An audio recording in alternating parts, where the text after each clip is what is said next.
Welcome to Milton Today TV. I'm Kelly McIntyre, and I have the opportunity to have a sit-down chat, a very important interview actually for our community, because there's been so many people in this community of Milton that have been touched by cancer. And Tammy Zacculo, we're going to share your journey through cancer, from diagnosis, journey of treatments, and again this Road to Recovery, which you've started up, and it's fundraising for cancer. Let me start off by reading a quote from you. And life is precious, and we all take it for granted once in a while.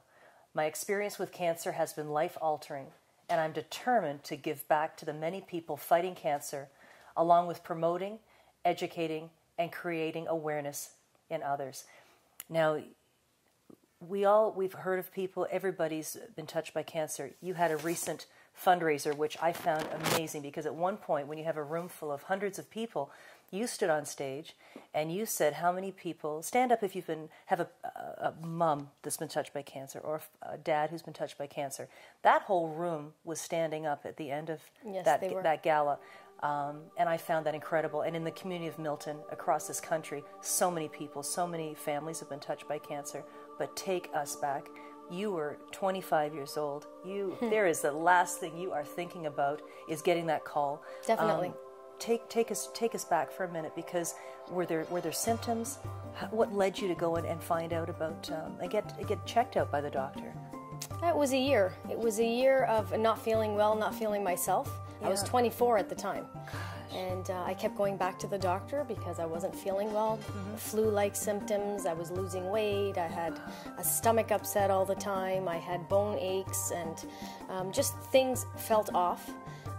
And over a span of 12 months, I was smart enough to figure that, you know what, there's something going on. Yeah. But to be quite honest, nobody believed me. No, not at 24 walking into a doctor's office. No. Every doctor that I went in to see, and I saw 6 different specialists, they would look at me, and a few of them said, "You look great." And I said, "Well, thank you. Something's wrong. I'll let my parents know that you think I'm good looking." But that's not what I'm talking about. I'm talking about my insides here. So to be honest, I persisted.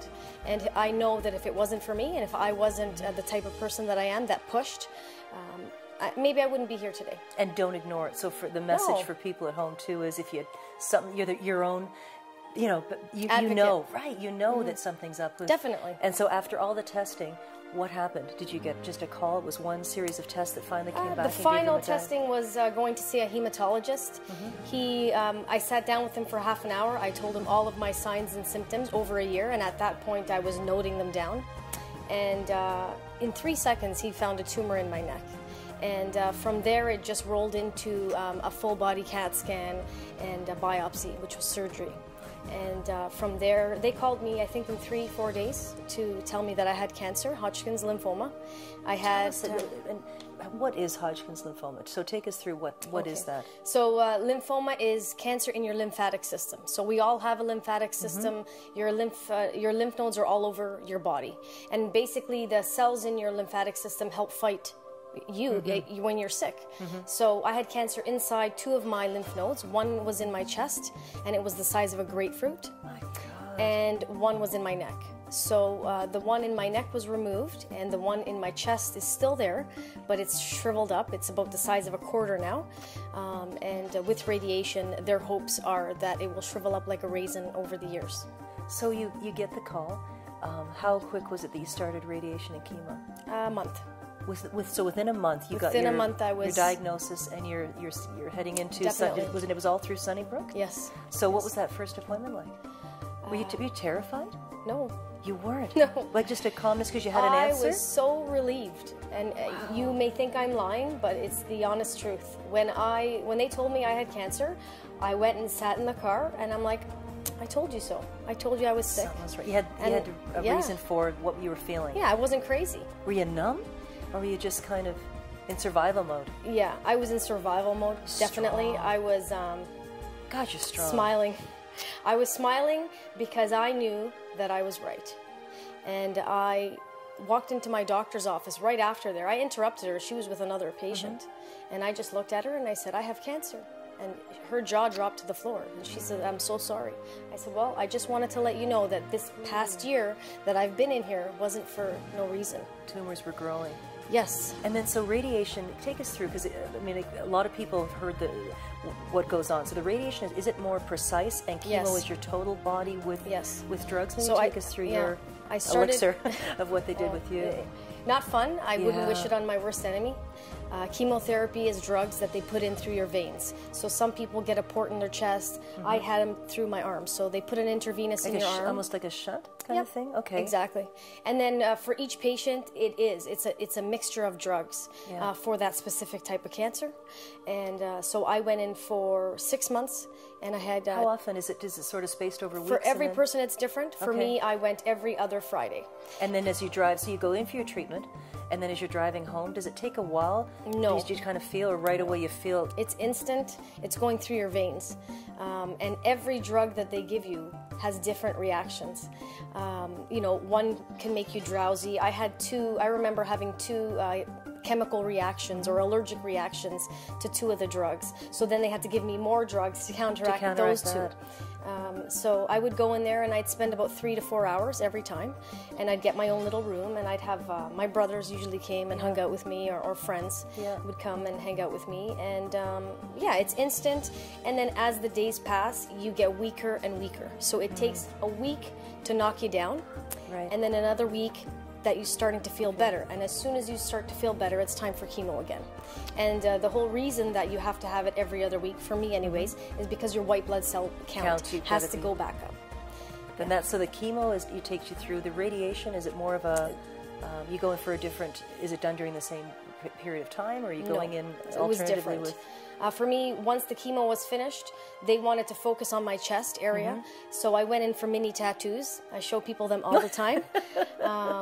You know, and sometimes someone's looking at my cleavage, and they're like, oh, what's that dot you have right there? A survivor dot. Yeah, exactly. It's a tattoo. It's a tattoo. And anyhow, and you basically know what? going to... And we're laughing now, but the thing is, because on the lighter side, you can get, the thing is, for people out there, it is horrific. It is unbelievable. But sitting here, looking at you, absolutely gorgeous, and healthy, you know, and feeling strong. And that kind of shines through, because from the diagnosis going through these treatments, that strength. I can, just sitting beside your whole aura is just like, right away, I got my answer I wanted. You know, plan B, we get through this, you know, and we just wait for, you know, for that, the test to sort of kind of give us the 100%, we're clear. Yeah, and it was good. I mean, with radiation, I was a lot more emotional, because if you can imagine, you're put on this bed, and they take your top off, and you're lying there, and you have 5 different people looking at your chest. They pull out these Sharpie markers, if you can imagine, and start drawing on your chest, because they have to do radiation on the exact same spot every time. It's so precise, right? And then these 5 people leave the room, close this big steel door, and they're all looking through this glass. And you're still in there. And I'm still in there. Am I okay to be in here? That's right. No, it's so damn, you know, it's so damn strong that everybody else has to leave the room. Gosh. So to me, that was very terrifying. And is it a machine that comes over you? Yeah, it's a machine that they put over you, and it zaps you. So the first time this happened, I just bawled my eyes out. I mean, they're telling me to stay still, and I'm like, I'm crying. Yeah. But you get used to it. And you build a thick skin, and it was every day for 6 weeks, and it wears on you. Very tiring. You know, you get a rash, and you're just very lethargic. And it would take us through the timeline. So you started chemo and radiation around, so within that year, they had zapped it, and so right now you still have a tumor that they're shrinking through radiation? No, the radiation's finished. So I started this journey November, so 11 years ago right now, and it ended June 1st. So November 1999 to June 1st, 2000 was my treatment. And then after that, I go in for frequent visits. So right now I go in every 6 months, and they take my blood work. I have CAT scans. I also have mammograms, because they're just, you know, being precautious. Definitely. And yeah, it's been great.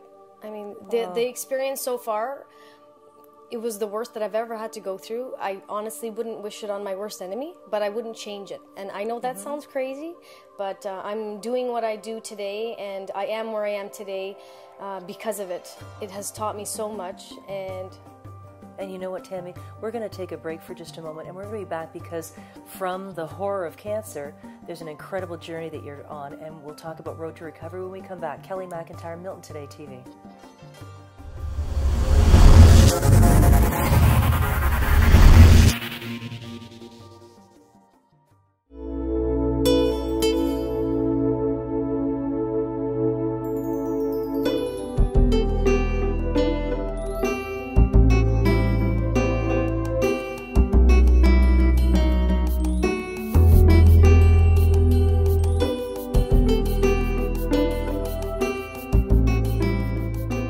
If you're looking for a night out, look no further than Pasqualino's Cafe and Bistro to enjoy a relaxing evening of exquisite wine and superb food. Every Wednesday evening, they feature live music and a delicious fixed menu. Fresh food, fine wine, friendly service at Pasqualino's Cafe and Bistro, 248 Main Street East in Milton, 693-1992. Cheers.